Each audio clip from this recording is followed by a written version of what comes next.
The story of Mozart, the genius who could hear the music of heaven. Musical note.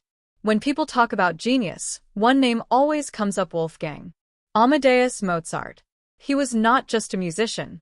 He was a boy who could hear music before he could even speak.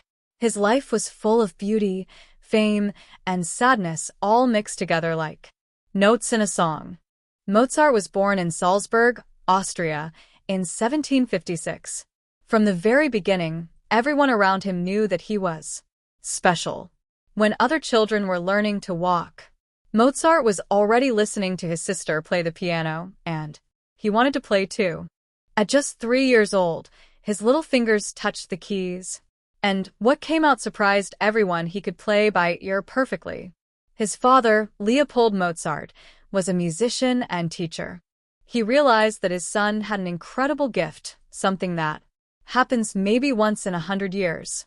So he started teaching Mozart day and night. But soon, the teacher became the student. Mozart learned faster than anyone could imagine. At 5 years old, he wrote his first piece of music. At 6, he played for kings and queens across Europe.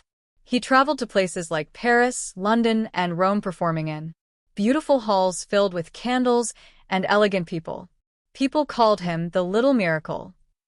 But behind the applause and fame, Mozart was still just a child. He missed home.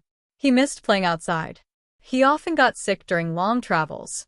Still, when he sat at the piano, all the sadness disappeared, and music came alive again. As he grew older, Mozart wanted more than fame. He wanted freedom. At that time, musicians were often servants. They worked for rich families or churches and had to write what others wanted. But Mozart, he wanted to write what his heart wanted. That dream made his life both wonderful and difficult. When he was in his 20s, Mozart moved to Vienna, the center of European music. He started writing symphonies, operas, and piano pieces that amazed everyone.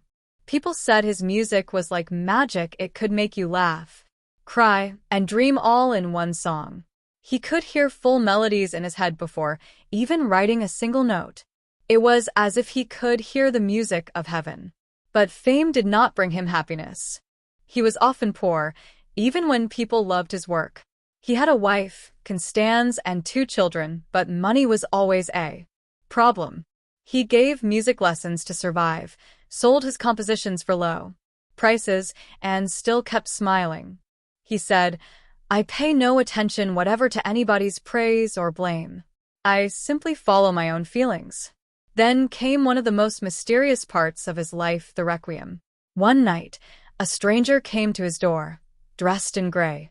He asked Mozart to write a mass for the dead, but he wouldn't say who it was for. Mozart accepted the job, but soon he began to feel strange.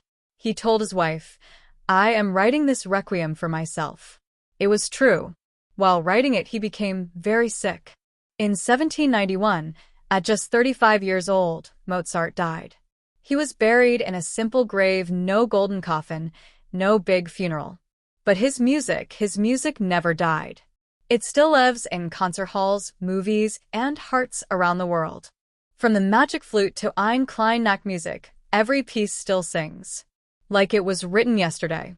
Mozart's life teaches us something powerful. Genius does not mean an easy life. It means seeing the world in a way others can't. It means creating beauty even when the world doesn't understand you. He once said, "The music is not in the notes, but in the silence between." That's the secret of Mozart. He didn't just write music. He felt it. He lived it. And through his music, he still speaks to us. Across time, across silence, across the centuries. So, the next time you hear a piece of Mozart, close your eyes. Listen not just with your ears, but with your heart. Because somewhere in the quiet, you might just hear what he once heard. The music of heaven. Musical note.